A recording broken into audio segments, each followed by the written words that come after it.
if I'm a tenant, should I be paying my rent? Do I get rent free? If I'm a landlord, should I collect rent?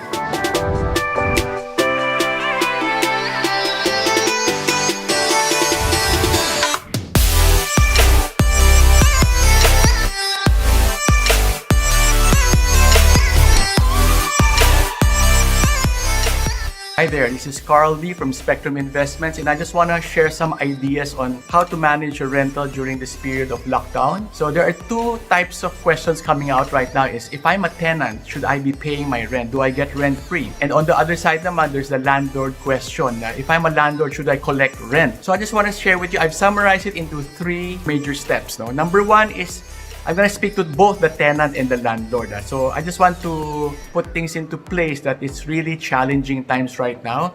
Challenging meaning it's hard for us, it's a struggle, we don't know what to do, we're financially burdened. It's a challenge from God.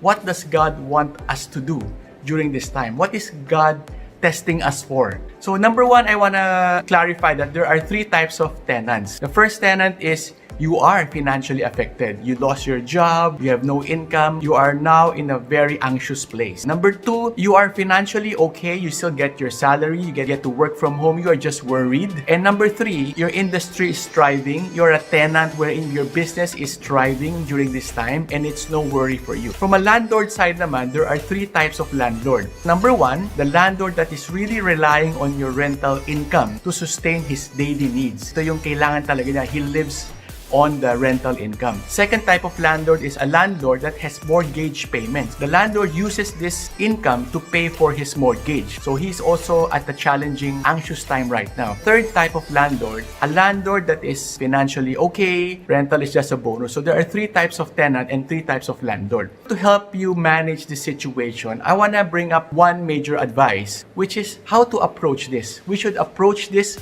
with a certain type of mentality, which is the grateful mindset. I want to encourage everybody not to look at this from a entitled mindset. No? From a tenant point of view, an entitled mindset would go like, you know, I'm struggling, I deserve rent free. That's an entitled mindset. Well, when we shift it to a grateful mindset, it will be like, wow, I'm so grateful that during this time of hardship, I still am surviving, I still have my family together, I still have enough funds, I'm just tight right now and I'm worried. So that's coming from a grateful gratitude angle. For landlords naman, we should move from the entitled mindset of a landlord wherein I'm the landlord, I own the property, I deserve to be paid.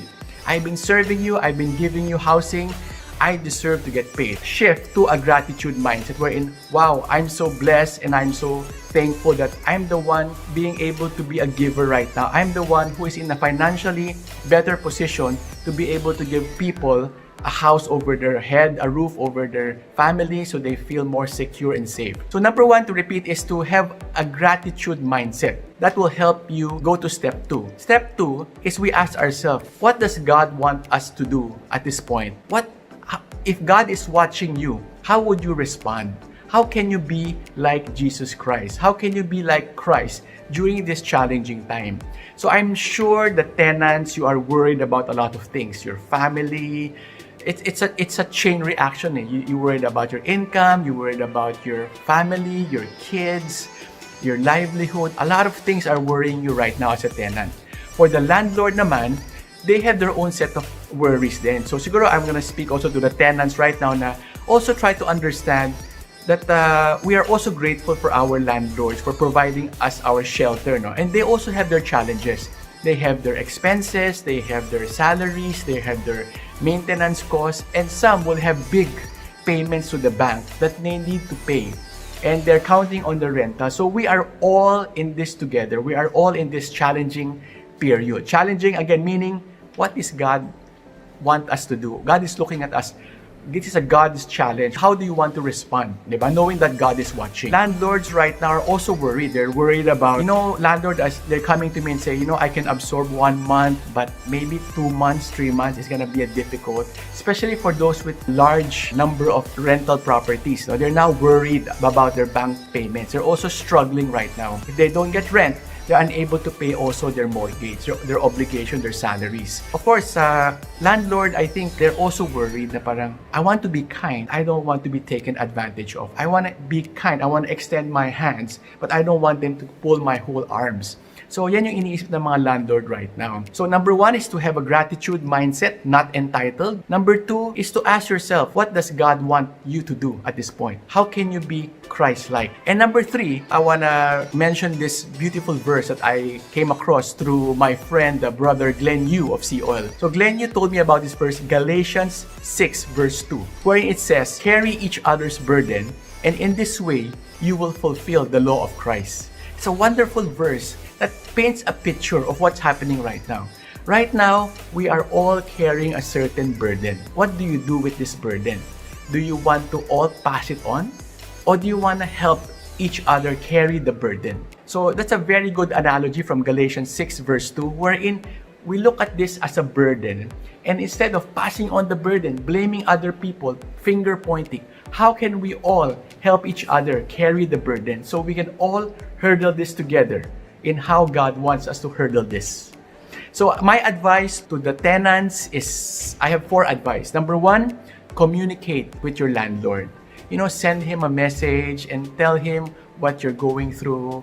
Tell him about your worries and see how we can all carry the burden together. Then number 2, give your landlord an assurance. If you're struggling right now, you tell him that, you know what, landlord, I assure you that when things are better, I'm very appreciative. That's what landlord wants to hear, yung appreciation that even if you're not able to pay rent, that you are being given a place to stay. So have that kind of communication, not threatening, not an entitled. An entitled communication will be, wala ba diyang libreng rent?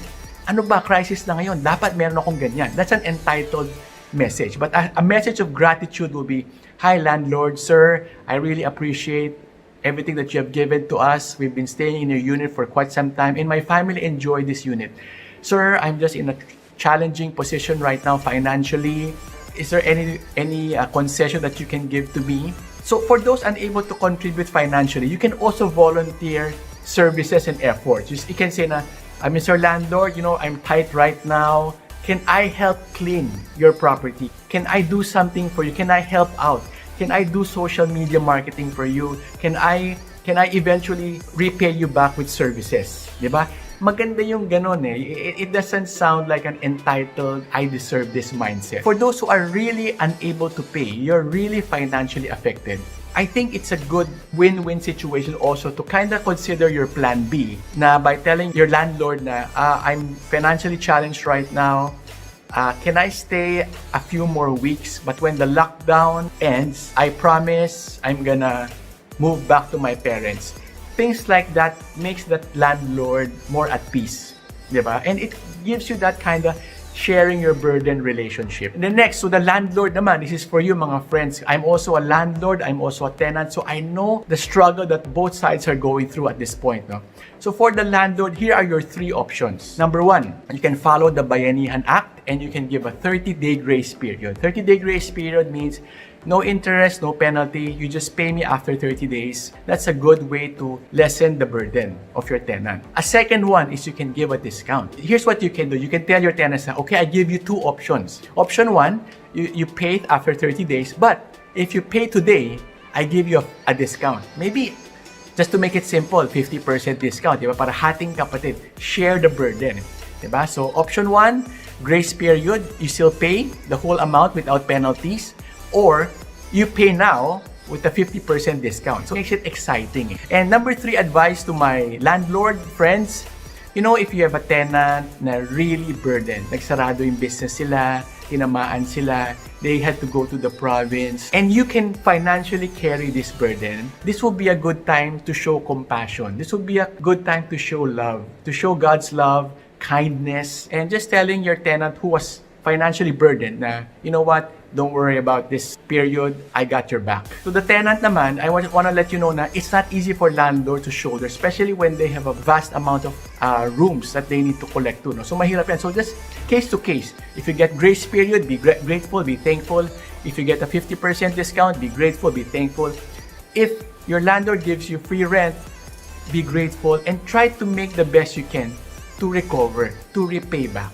Diba? You know, as simple as sending over food, sending over some nice little card made by your kids will really create that relationship and really that gratitude mentality between you and your landlord. And I guess to my landlord friends, no, if you have a tenant that is a frontliner, people who are out there, everybody who's out there right now, risking their life and their health just to make our society move. Now would be a nice time to kind of give them a little bit of kindness and extension. I'm sure God will see what you are doing and God will definitely be pleased with what you are doing right now as a landlord and both as a tenant. So yep, to summarize, I just want to send to you the message that if you are challenged right now, if you're struggling, now would be a good time to kneel down and just really lift yourself up to God and say, Lord, what do you want me to do at this point? And on that note, this is Carl D from Spectrum Investments. I hope I'm able to share how you can manage through these challenging times with your rental, both from a tenant point of view and a landlord point of view. Thank you very much.